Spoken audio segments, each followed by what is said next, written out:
मेरे सामाजिक परिवार के सभी सदस्यों और यह वीडियो देखने वालों को नमस्कार। अभी दुनिया भर में वुहान वायरस का कहर है। सरकार वहां की साफ साफ बताने को तैयार नहीं। जर्मनी ने बिल भेज दिया है कि ये जो नुकसान हुआ है, ये जो क्षति पहुंची है हमारे देश को, हमारे यहां जो जान माल की क्षति हुई है, इसकी भरपाई कीजिए। अमेरिकी राष्ट्रपति गुस्से में हैं, उन्होंने डब्ल्यूएचओ की फंडिंग रोक दी है। ब्राजील के शिक्षा मंत्री ने साफ साफ कहा यह चाइनीज वायरस है। जापान के उप प्रधानमंत्री तारा आसो संसद में कह चुके हैं कि ये चाइनीज हेल्थ ऑर्गेनाइजेशन की तरह डब्ल्यूएचओ ने काम किया, यानी जो वुहान में हुआ उसको दुनिया को साफ साफ बताया नहीं गया। बीजिंग से दुनिया भर को चिट्ठियां जा रही हैं, सर्कुलर जा रहे हैं, उनके राजदूत लड़ रहे हैं, सब कुछ कर रहे हैं, लेकिन अब एक नए किस्म का डर चीन की सरकार के लिए आ गया है और वो डर है एक डायरी, वुहान डायरी। वहां की जानी मानी लेखिका हैं फैंग फैंग, वैसे उनका असली नाम वैंग फैंग है। वो एक कहें कि बौद्धिक परिवार से वास्ता रखती हैं और 2010 में चीन का सर्वोच्च साहित्य सम्मान उनको मिल चुका है। वो वुहान की रहने वाली हैं, 64 वर्ष की उम्र हो गई है। उन्होंने जब अपने आसपास लोगों को इस तरह से देखा, और लेखक हैं वो, तो कई बार होता है ना कि आप जो काम करते रहते हैं, कितना भी आप कहें कि एक बचाने की कोशिश करें, लेकिन जो सच होता है वो आप बोलते ही बोलते हैं अंत में। और फैंग फैंग ने वही सच वुहान डायरी के तौर पर लिखना शुरू कर दिया। उन्होंने ये ऑनलाइन लिखा है, चीन के लोग पढ़ रहे थे। उसके बाद अब मुश्किल ये हो गई कि वो डायरी लिखते लिखते वो विदेशी पब्लिशर्स ने उनसे संपर्क किया होगा, हार्पर कॉलिंस ने, और अब वो एक किताब की शक्ल में आ रही है और उसका नाम भी वुहान डायरी ही है। अब ये जो वुहान डायरी है उसने चीन में एक नए तरह की बहस शुरू कर दी है। जो सरकार समर्थक लोग हैं और जो फैंग फैंग के समर्थक हैं, वैंग फैंग वैसे उनका नाम है लेकिन फैंग फैंग के नाम से वो लिखती है, वो दोनों भिड़ गए हैं। क्योंकि फैंग फैंग ने बहुत ही, जिसको कहते हैं ना कि डेली जैसे कोई डायरी लिखता है, उस अंदाज में वुहान शहर की त्रासदी का पूरा विवरण लिख दिया है। वो लिख रही हैं कि कैसे ये शुरू हुआ, किस तरह की समस्याएं आई, लेकिन धीरे धीरे धीरे जब उसमें उन्होंने जो संक्रमण फैलने की शुरुआत दिसंबर में है, उसके बाद जब उन्होंने बताया कि कैसे 1.25 करोड़ की आबादी वाला वो वुहान शहर, जो औद्योगिक शहर, कैसे लड़ रहा है, कैसे बीमारी फैलने के खतरे दिख रहे हैं, कैसे लोग डर में भाग रहे हैं, कैसे लोग भयभीत हो रहे हैं, और वो कहानी जब आगे बढ़ती है तो वो बताती है कि कैसे वुहान के अस्पताल रोगियों से भर गए, कैसे बाहर लाइन लगी हुई है, कैसे कतार इतनी बड़ी हो गई, बेड नहीं है, बिस्तर नहीं है, वापस लोगों को भेजना पड़ा। ये सब उनकी डायरी में आ गया। मास्क की कमी है चीन में, वुहान शहर में। सोचिए, पूरे देश में नहीं, सिर्फ वुहान में फैला था और मास्क की कमी हो गई थी। रिश्तेदारों की मौत हो रही थी और लोगों को कोई, चूंकि जिस तरह की स्थितियां थी उसमें कोई किसी को बताने वाला नहीं। और सबसे जो बुरी बात थी कि उस देश के राष्ट्रपति ने, उस देश के शासन ने, सत्ता ने अपने लोगों को नहीं बताया कि क्या स्थिति है। यहां तो प्रतिदिन सब कुछ बताया जा रहा है। देश के प्रधानमंत्री राज्यों के मुख्यमंत्रियों के साथ वीडियो कॉन्फ्रेंसिंग कर रहे हैं, उसका भी रिकॉर्ड है।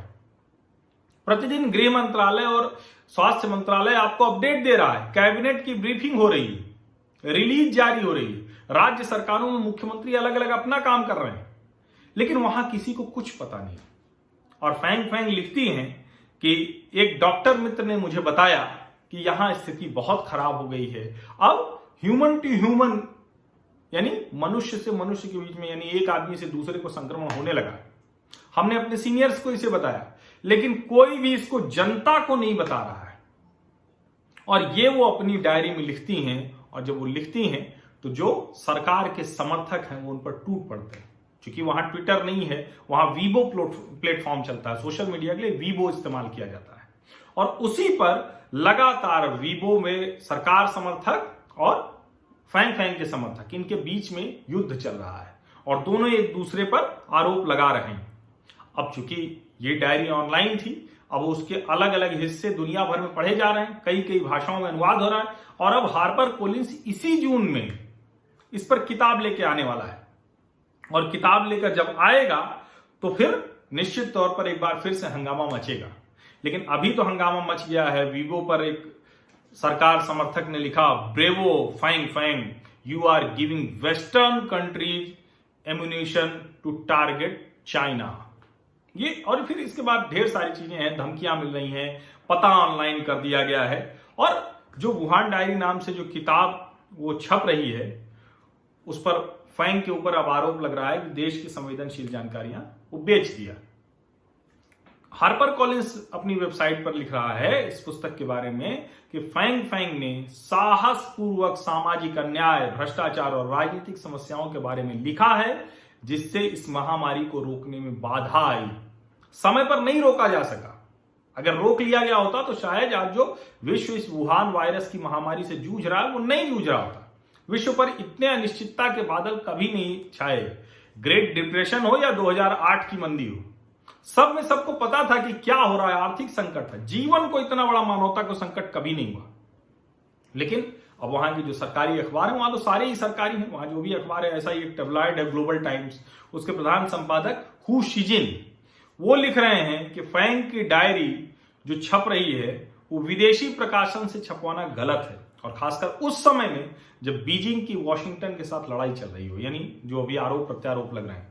हु ने लिखा है कि आखिर में फैंग की प्रसिद्धि की कीमत उन चीनियों को भी चुकानी पड़ेगी जिन्होंने शुरुआती दौर में फैंग का समर्थन किया है। सरकारी अखबार लिखता है वहां का कि रिपोर्ट एक तरफा है और सिर्फ स्याह पक्ष को ही उभारता है, यानी जो गड़बड़ियां हैं सिर्फ उसी को बताता है। मतलब गड़बड़ियां हुई तो हैं।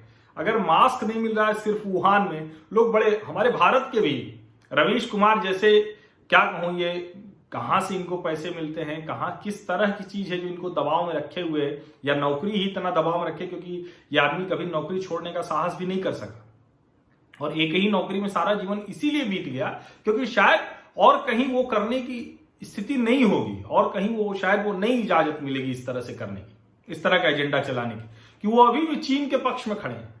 और ये शायद जब वुहान डायरी आएगी तो भारत के भी ढेर सारे जो ये कम्युनिस्ट मानसिकता वाले जो तथाकथित निष्पक्ष नमूने बुद्धिजीवी हैं, इनको भी तमाचा पड़ेगा, इनको भी आईना दिखाएगी ये वुहान डायरी।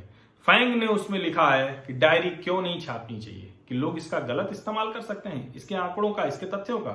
फैंग कह रही हैं कि लोग उनकी डायरी पढ़ेंगे तो उनको पता चलेगा कि चीन ने कैसे इस महामारी से मुकाबला किया।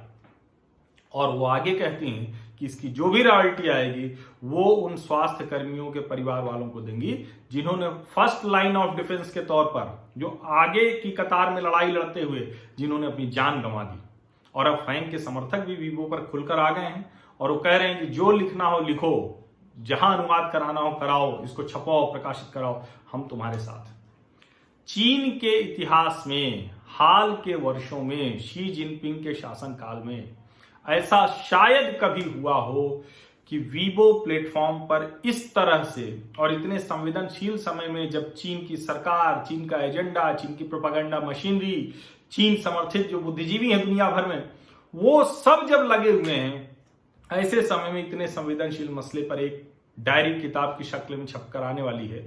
और उसके समर्थन में चीन का सामान्य नागरिक वो खड़ा हो जा रहा है। किसी लेखक के समर्थन में ऐसे शायद ही कभी खड़ा हुआ। आपको याद होगा ना, वो जूलियन रिशेल्ट जो बिल्ड के प्रधान संपादक हैं जर्मनी के अखबार के, जिन्होंने शी जिनपिंग पर और चीन पर ढेर सारे आरोप लगाए। उन्होंने कहा था कि आपकी सत्ता क्षीण हो रही है शी जिनपिंग, अब आपके यहां लोग आपके विरोध पर उतर आए हैं। अब लोग, आप जो तानाशाही है, जो सर्विलांस है, जो मॉनिटरिंग है, निगरानी, नियंत्रण, बंधन, उससे थक गए हैं वहां के लोग। और उसका एक ही बड़ा प्रमाण है जो फैंग फैंग की वुहान डायरी पर जो कहें कि बवाल, विवाद, तर्क वितर्क शुरू हुआ है, उसमें अगर फैंग के समर्थक इस तरह से खुलकर सामने आने लगे हैं और सरकारी अखबारों के संपादकों को जवाब देने लगे हैं, तो इससे बहुत आसानी से समझा जा सकता है कि दुनिया तो बदलेगी। चीन जिस तरह से अपनी हरकतें कर रहा है वो करता रहेगा, लेकिन चीन के नागरिक शायद अब इस सबसे त्रस्त आ गए हैं, और त्रस्त आने के साथ साथ अब वो बोलने भी लगे हैं शी जिनपिंग के कार्यकाल के लिए आगे के, और तानाशाह चीन के लिए ये किसी खतरे की घंटी से कम नहीं है और इंतजार रहेगा जब जून में वुहान डायरी दुनिया भर में बिकने लगेगी, उपलब्ध हो जाएगी। तो वुहान डायरी ने चीन सरकार को डरा रखा है। अब नजर रखनी होगी किस तरह से वहां घटनाक्रम आगे बढ़ता है। बहुत बहुत शुक्रिया, धन्यवाद। और अगर आप इस तरह की ढेर सारी खबरें जो जरा सा हट कर है, जो शोरगुल में आपको नहीं दिखती हैं, जो टीवी के शोरगुल में, वेबसाइट्स के शोरगुल में, या कहें जो कुछ यूट्यूब चैनल भी हैं जो दिन भर एक ही तरह का एजेंडा चलाते हो, चाहे जिस तरफ वाले हो, तो यहां आप आइए, शांति से कुछ अलग अलग खबरें मिलेंगी, भड़काऊ भाषण नहीं मिलेगा, कोई एजेंडा नहीं मिलेगा और चीखने चिल्लाने का जो कहें कि दौर शुरू हो गया है उससे भी आपको मुक्ति मिलेगी। सब साफ साफ कानों को सुनाई देगा। लेकिन इसके लिए जरूरी है कि हमारी ताकत बढ़े, सामाजिक परिवार बड़ा हो, ज्यादा लोगों तक ये आवाज जाए और इसके लिए आपको YouTube चैनल सब्सक्राइब करना होगा, नोटिफिकेशन वाली घंटी दबानी होगी, जिससे कि हमारे सामाजिक परिवार की ताकत और बढ़े। और निश्चित तौर पर बढ़ेगी ही, आप लोगों के सहयोग से बहुत तेजी से हम बढ़ रहे हैं, हमारा दायरा बहुत बड़ा हो रहा है। और मैं उम्मीद करता हूं कि साल बीतते बीतते इस देश का कोई शहर नहीं होगा जहां कोई घटना होने पर मेरे किसी सामाजिक परिवार के सदस्य को कम से कम एक सदस्य जरूर होगा जो उस जगह पर होगा, जिसको मैं फोन करूंगा और वो घटना बताएगा। मैंने आपको बताया था कि पालघर में भी शुरू में 2 लोग और बाद में 5-6 लोग मिल गए मेरे सामाजिक परिवार के, जिनसे मेरी बात हो पाई और जिसकी वजह से, वैसे तो पत्रकारों से बहुत बात की, बहुत से रिपोर्टर से मैंने बात की, बहुत लोगों से बात की, मुंबई बात की, नवी मुंबई बात की, पालघर बात की, ठाणे बात की, दहाड़ू में बात की, लेकिन जो सामाजिक परिवार के सदस्य हैं उन्होंने मुझे बड़ी मदद की इसमें। तो मैं ये उम्मीद करता हूं कि जब बड़ा सामाजिक परिवार हो जाएगा तो देश के हर हिस्से की सच्ची खबर वो मैं आपको बताने में कामयाब हो सकूंगा, जरिया बन सकूंगा आप लोगों के जरिए। बस एक निवेदन है कि आप लोग कोई भी अफवाह मत आगे फैलाइए, कोई भी फर्जी वीडियो या कोई भी वीडियो जब तक आप उसकी पुष्टि न जानते न हो तब तक उसको बढ़ाइए मत, उस पर टिप्पणी मत कीजिए। मुझे भेजना चाहते हैं जरूर भेजिए, मैं उसको देखूंगा, लेकिन कोई अफवाह फैलाने में उसका इस्तेमाल मत कीजिए। हमारे इस मंच का, हमारे इस सामाजिक परिवार का प्रयोग हम लोग देश में सार्थक सकारात्मक सामाजिक बदलाव करने के लिए करेंगे और करने में सफल होंगे, इतना मुझे पूरा भरोसा है। बहुत बहुत धन्यवाद।